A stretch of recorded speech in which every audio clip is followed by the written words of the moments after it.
ये कहानी है माधोपुर गांव की। पहाड़ के किनारे बसा ये गांव दिखने में तो बहुत सुंदर है, लेकिन इस गांव की मिट्टी ज्यादा उपजाऊ नहीं है, जिस कारण यहाँ बहुत ही कम फसल होती है। पानी भी यहाँ बहुत ही कम है। इन सब के कारण यहाँ रहने वाले लोगों को ठीक से खाना नहीं मिलता और ना ही पानी। कहते हैं कि बहुत साल पहले गांव बहुत ही खुशहाल था। खेत हमेशा हरे भरे रहते, दूध की नदियां गांव में बहती, सब लोग बहुत ही खुशहाल थे। लेकिन एक दिन कुछ ऐसा हुआ कि सब कुछ बदल गया। अरे भाई, आज की पीढ़ी को क्या मालूम हमारा गांव कितना संपन्न था। खेतों में सोना उगता था, सोना। हर घर में घी दूध की कोई कमी नहीं थी। हाँ, लेकिन वो मनहूस दिन जब वो हादसा हुआ, सब कुछ बदल गया। दादा, वो हादसा क्या था? हमें भी तो बताइए। आखिर क्या हुआ था जो हमारा गांव बदहाल हो गया? उन लोगों की बातों को सुनकर गांव के बुजुर्ग एक दूसरे की तरफ देखते हैं। माहौल में एक रहस्यमयी खामोशी छा जाती है। वो दिन याद करके ही दिल कांप उठता है बेटा। सब कुछ खत्म हो गया था। खेत, पानी, पशु, पेड़ पौधे, सब कुछ। गांव के लोग अब और भी उत्सुकता से उनकी बातें सुनने लगते हैं। हवा में एक अजीब सा सन्नाटा फैल जाता है। आखिर क्या हुआ था दादा? कुछ तो बताइए। पहला बुजुर्ग गहरी सांस लेता है, मानो कोई पुराना दर्द फिर से जाग गया हो।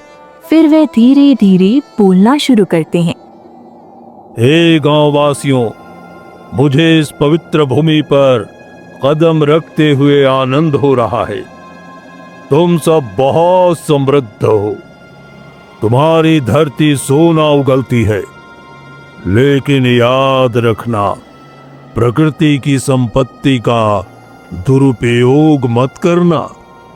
गांव वाले एक दूसरे की ओर देखते हैं। कुछ लोग हंसते हैं, कुछ ध्यान से सुनते हैं।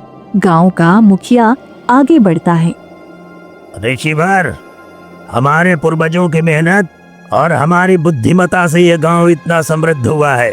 हमारी मिट्टी इतनी उपजाऊ है कि हम चाहे जितनी भी फसल उगाएं, कभी खत्म नहीं होगी।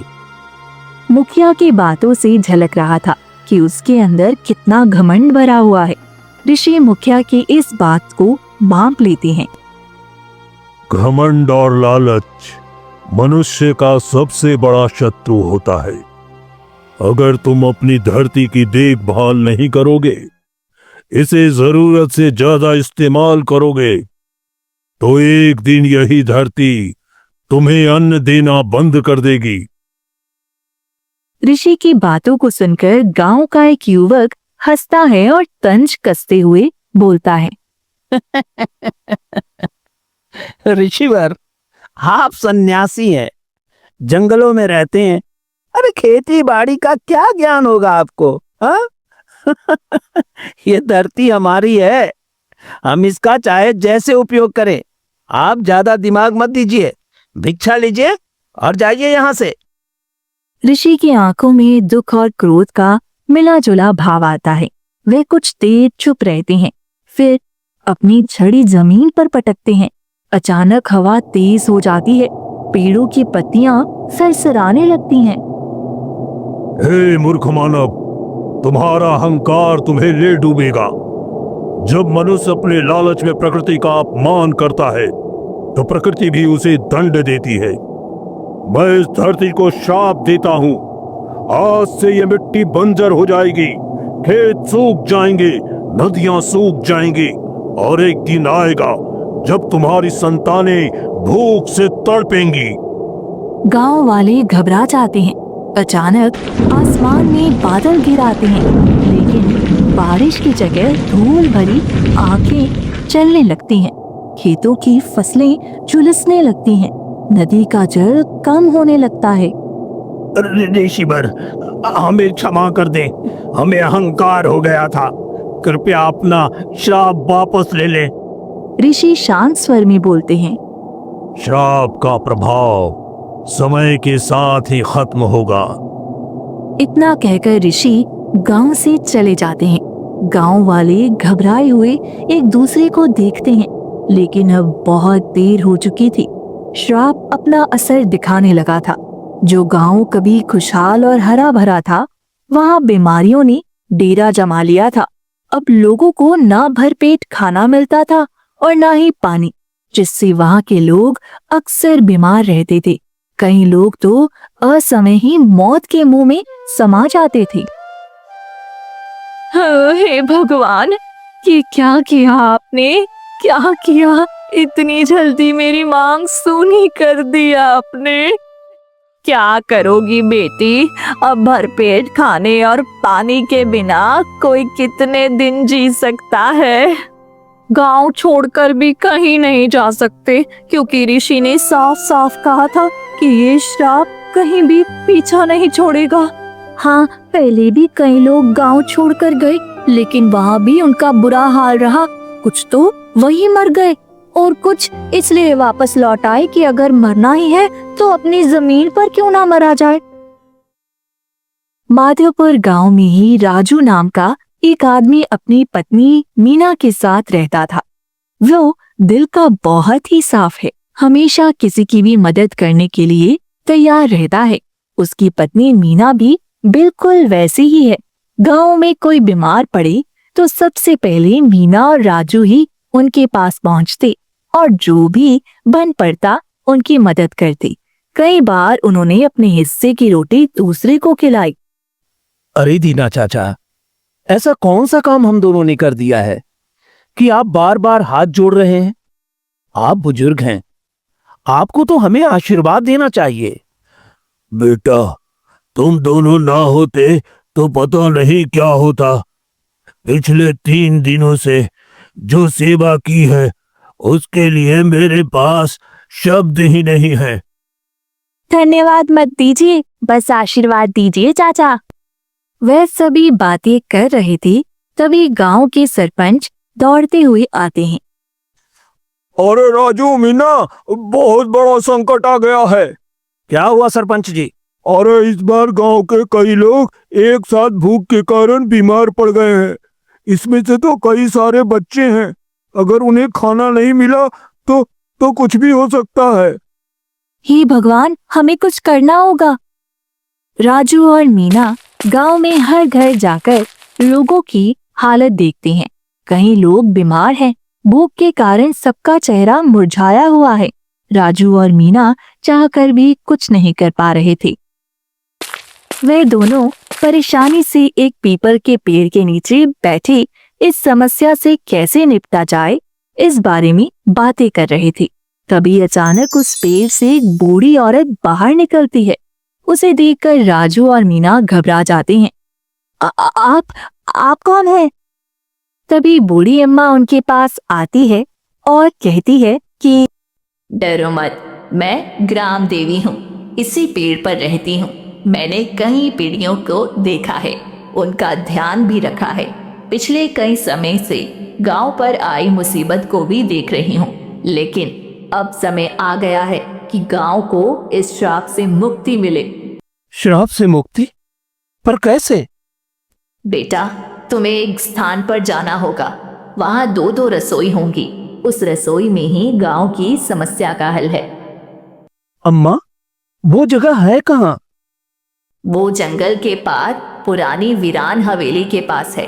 वहाँ पकाया हुआ खाना भी किसी भी बीमारी को ठीक कर देता है। लेकिन क्या अम्मा? वहाँ जाने की हिम्मत किसी की नहीं पड़ती। कहते हैं वहाँ अजीब घटनाएं होती हैं।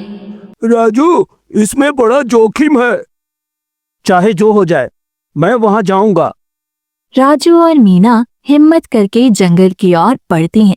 अंधेरा घना है, अजीब सी आवाजें आ रही हैं। अचानक पेड़ों के बीच से किसी की परछाई दिखती है। राजू, वहाँ कोई है। तभी एक आवाज आती है, रहस्यमय आवाज। जो यहाँ आया वो वापस नहीं गया। चले जाओ, चले जाओ। लेकिन वे नहीं डरते। राजू और मीना हिम्मत जुटाकर आगे बढ़ते हैं और हवेली के पास पहुंचते हैं। दरवाजा खुद ब खुद खुल जाता है। अंदर दो दो पुरानी रसोई हैं, जहां तांबे के बर्तन रखे हैं और एक पुरानी किताब भी। ये क्या है? मीना किताब खोलकर पढ़ती है। इस रसोई में पकाया गया भोजन शुद्ध होता है और हर बीमारी को मिटा सकता है। बस इन दोनों रसोइयों में एक साथ खाना बनाना होगा, लेकिन ये खाना गर्मा गर्म ही लेकर गांव जाना होगा। पहली रसोई का खाना लोगों को खिलाना है और दूसरी रसोई का खाना खेतों में डाल देना है। वो अनाज ढूंढते हैं और उसी रसोई में खाना बनाते हैं। खाना बहुत ही गर्म होता है, लेकिन दोनों इसकी परवाह किए बिना वो खाना सिर पर रखकर भागते हैं। खाना वे दोनों गांव में बांटते हैं और बाकी खेत में डाल देते हैं। अगले ही दिन गांव के बीमार लोग चमत्कारी रूप से ठीक होने लगते हैं। अरे, ये तो सच में कमाल हो गया। लोग खाना खाकर ठीक हो रहे हैं। राजू और मीना को लगता है कि ये रसोई सच में जादुई है, लेकिन तभी गांव के पुराने दस्तावेज में एक रहस्य खुलता है। बेटा, असली जादू किसी रसोई में नहीं था। असली जादू शुद्धता और सफाई में था। मतलब? हमारे पूर्वज जानते थे कि तांबे के बर्तन में पकाया गया खाना और उबाल कर पिया गया पानी बीमारियों को दूर रखता है। इसलिए उन्होंने ये दो जादुई रसोई बनाई थी। यानी हमने अनजाने में ही सही तरीका अपना लिया। हाँ, असली जादू साफ सफाई और सही खान पान में है। अब से गांव में सब लोग स्वच्छता का पालन करेंगे और कभी किसी बात पर घमंड नहीं करेंगे।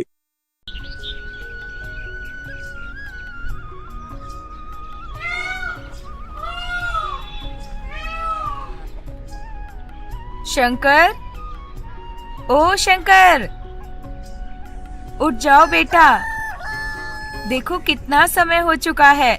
सूरज उग चुका है माथे पर। तुम भी अभी उठ जाओ बेटा।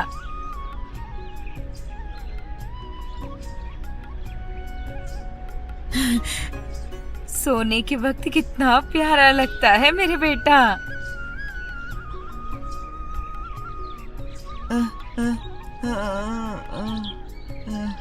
क्या हुआ माँ?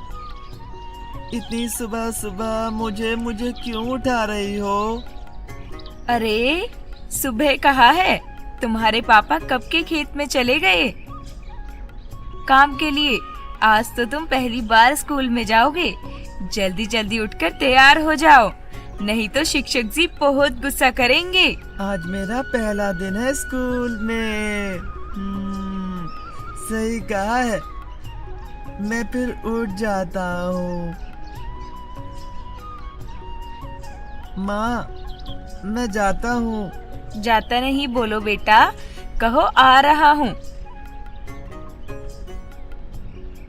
दुग्गा दुग्गा, उसका ध्यान रखना भगवान। हे भगवान, बहुत देर हो चुका है, नहीं तो शिक्षक जी गुस्सा करेंगे। रुको।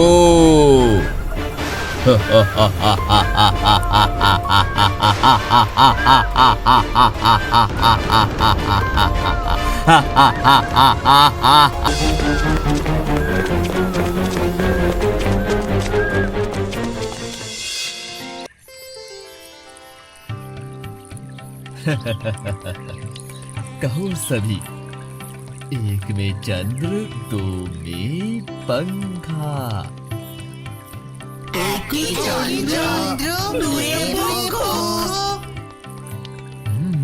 और तीन में क्या है, कौन बताएगा? शिक्षक जी, 3 में नेत्र है। वाह वाह वाह वाह वाह, बहुत बढ़िया बहुत बढ़िया। ठीक है बच्चों, कल सभी पढ़ाई करके फिर आना। ठीक है, अभी जाओ।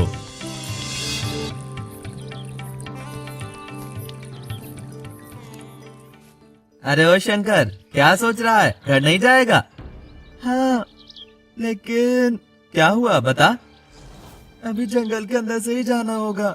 मुझे बहुत डर लग रहा है राजा। मैं भी चलता तेरे साथ, लेकिन मुझे आज जल्दी घर जाना होगा, इसीलिए मैं आज चलता हूँ शंकर। तू भी और देना घर, जल्दी जल्दी निकल जा।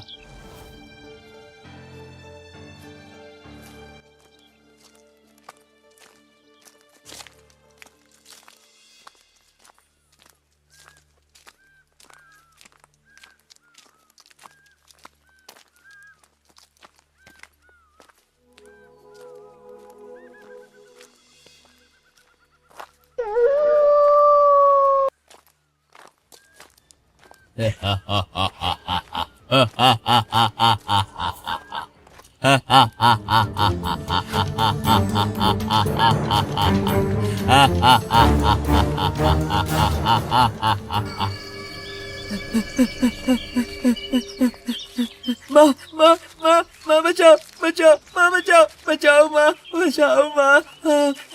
क्या हुआ? क्या हुआ बेटा? इस तरह हाफ क्यों रहा है? इतनी जोर से कोई भाग के आता है क्या?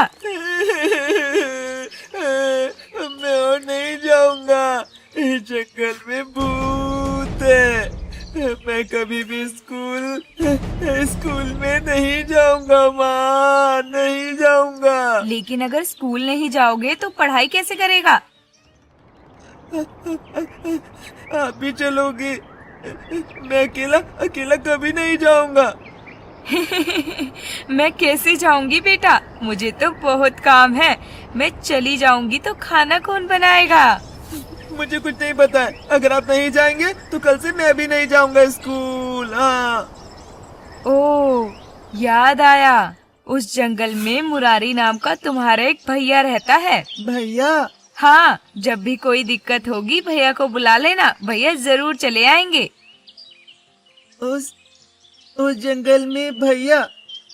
पहले तो आपने कभी भी नहीं कहा था। तुम झूठ कह रही हो माँ, मैं कभी भी नहीं जाऊंगा।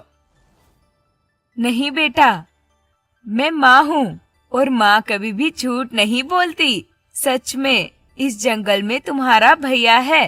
तुम जब भी परेशानी में होगे बस तुम्हारे भैया को मन से बुला लेना, फिर देखना भैया तुम्हारी रक्षा के लिए जरूर चला आएगा। एकदम डरना मत, समझे? ठीक है, मैं कल से मुरारी भैया के साथ ही स्कूल में जाऊंगा। बहुत मजा आएगा, बहुत मजा आएगा।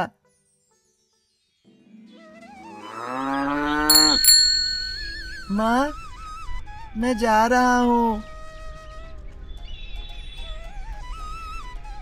भगवान, आपके भरोसे से ही इसको भेज रही हूँ, इसकी रक्षा करना।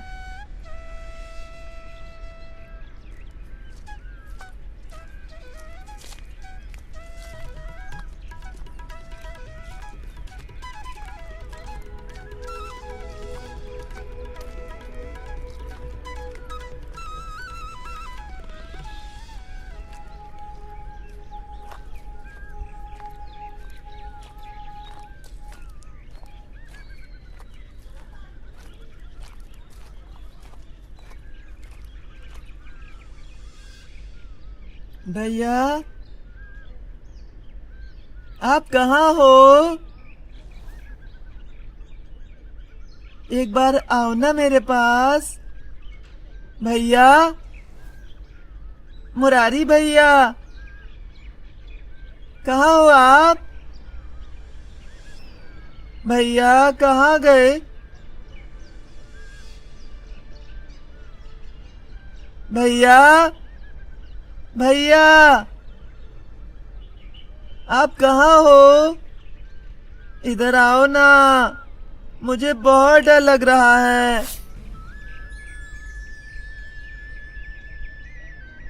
हो रहे, मैं एक बांसुरी का आवाज सुन पा रहा हूँ।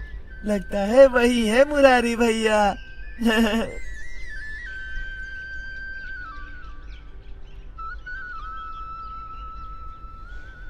भैया, भैया आप आए हो? मैं कब से आपको बुला रहा था। हाँ, तुम्हारे बुलाने पर ही तो मैं चला आया। क्या हुआ है तुम्हें? पता है भैया, इस जंगल में मुझे बहुत डर लगता है। मुझे ले जाइए ना यहाँ से। अब और डर नहीं है, मैं हूं ना। चलो चलो मेरे साथ।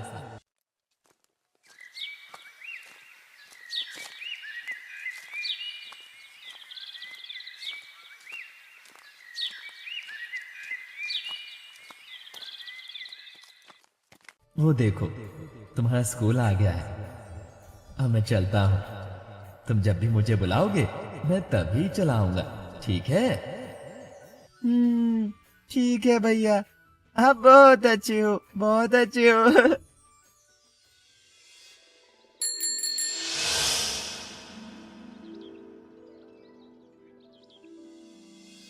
तुझे घर नहीं जाना? अभी भी यहीं खड़ा हुआ है।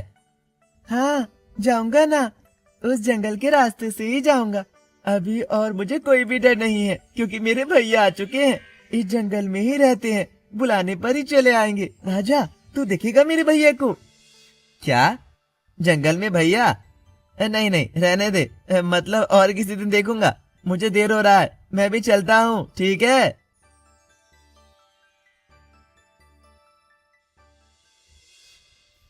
पता है मुरारी भैया, मैं अपने दोस्त राजा को आपके बारे में बताया था, और माँ को भी कहूँगा। बहुत खुश होंगी वो। आप हमारे घर जाएंगे मुरारी भैया? अच्छे से बुलाने पर मैं सबके पास हर जगह जगह जाता हूँ। मन और प्यार से मुझे बुलाने पर मैं जरूर आऊंगा।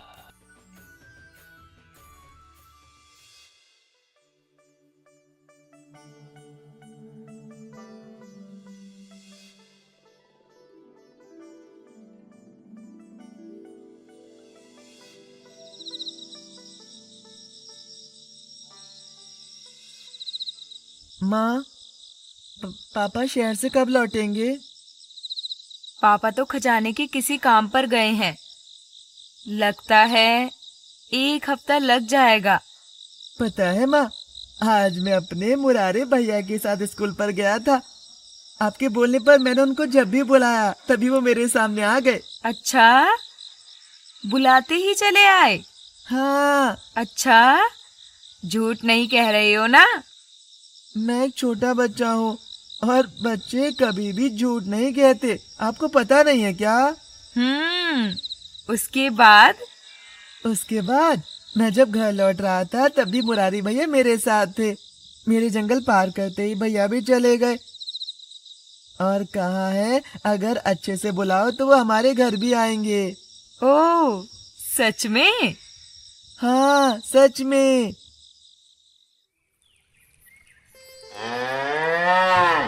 ओ शंकर, सुन। हाँ, बोल।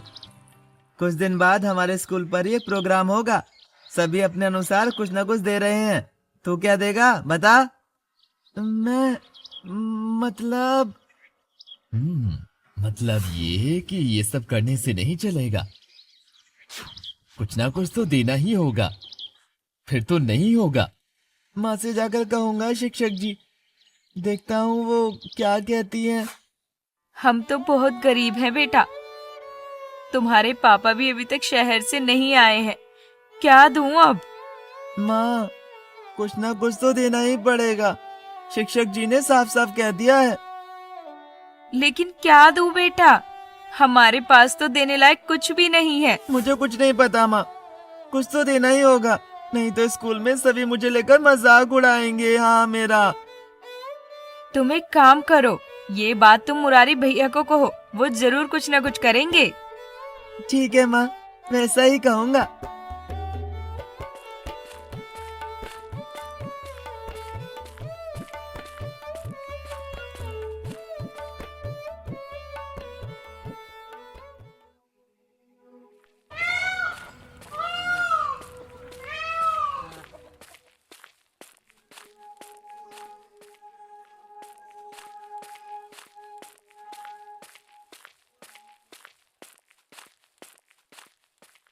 क्या दूं? कहो ना भैया। तुम अपने शिक्षक से कहना प्रोग्राम का सारा खीर का आयोजन सब तुम ही करोगे। खीर? कितना मजा आएगा। खीर दूंगा, खीर दूंगा, खीर दूंगा।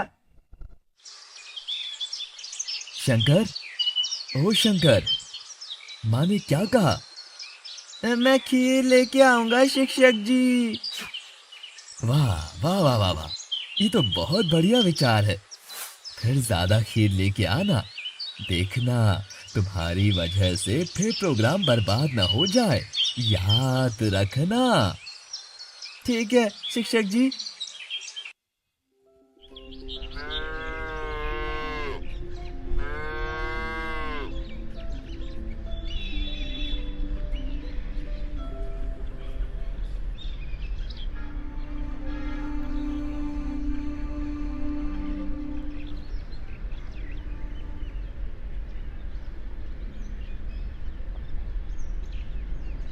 क्या हुआ शिक्षक जी? अरे शंकर का कुछ अता पता नहीं है। कुछ देर बाद ही सब खाना खाने बैठ जाएंगे। अभी तक वो आया ही नहीं है। राजा, ओ राजा, तुझे कुछ पता है उसके बारे में? नहीं शिक्षक जी।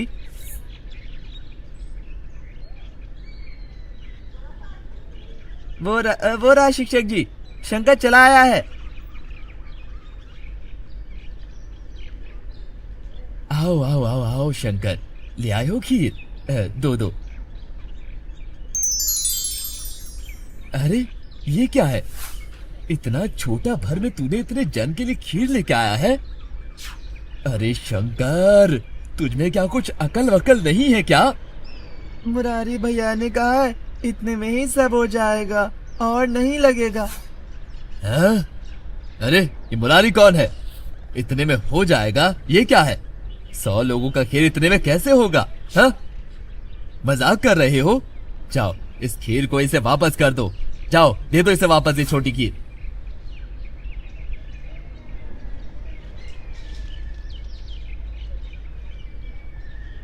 अब मैं तुझे दिखाता हूं, मेरे साथ मजाक कर रहा है।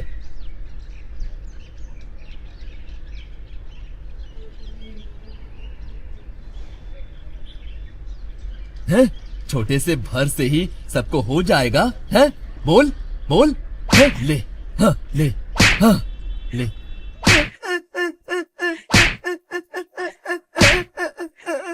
मत मारिए शिक्षक जी, मत मारिए।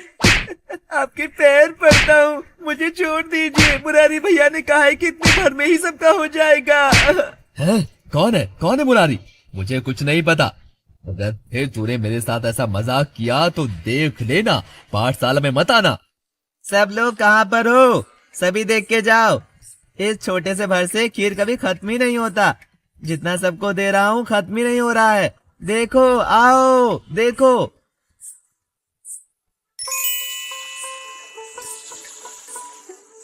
अरे ये कैसे हो रहा है? लेकिन मैंने ऐसी लड़के को पीट दिया। आओ आओ बेटा, आओ आओ बेटा, आओ यहाँ आओ, आ जाओ। बहुत लगा है ना तुम्हें? शंकर बेटा, कुछ याद मत रखना बेटा। गुस्से में आकर मैंने मार दिया है।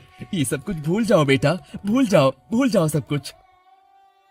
नहीं शिक्षक जी, मुझे नहीं लगा है। मुझे पता था मुरारी भैया मुझसे कभी भी झूठ नहीं कहेंगे, कुछ भी झूठ नहीं। अच्छा, तुम्हारे मुरारी भैया को मेरे पास आने के लिए कहना, मैं भी उसे एक बार देखना चाहता हूँ। हाँ, मुरारी भैया को बुलाते ही वो चले आते हैं। बहुत अच्छे हैं। आइए शिक्षक जी, आइए आइए आइए। मुरारी भैया,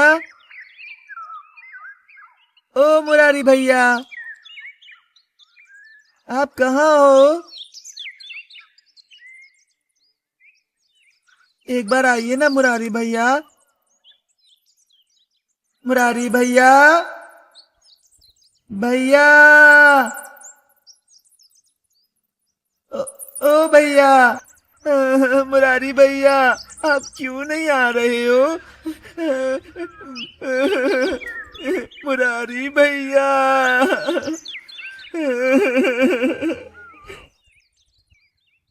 ओ रहे वो रहे वही बांसुरी की आवाज। कहाँ पर हो आप मुरारी भैया? एक बार आइए ना भैया, शिक्षक जी आपसे मिलना चाहते हैं। एक बार आइए ना प्लीज। मैं और नहीं आऊंगा। तुमने सरल मन से विश्वास के साथ मुझे बुलाया था, इसीलिए मैं तुम्हारे सामने आया था। लेकिन तुम्हारे शिक्षक का वो विश्वास नहीं है मेरे ऊपर, इसीलिए मैं और नहीं आऊंगा। तुम्हें जब भी कोई जरूरत होगी मुझे कहना, मैं जरूर तुम्हारे साथ रहूंगा। अच्छे से रहना शंकर, अच्छे से रहना।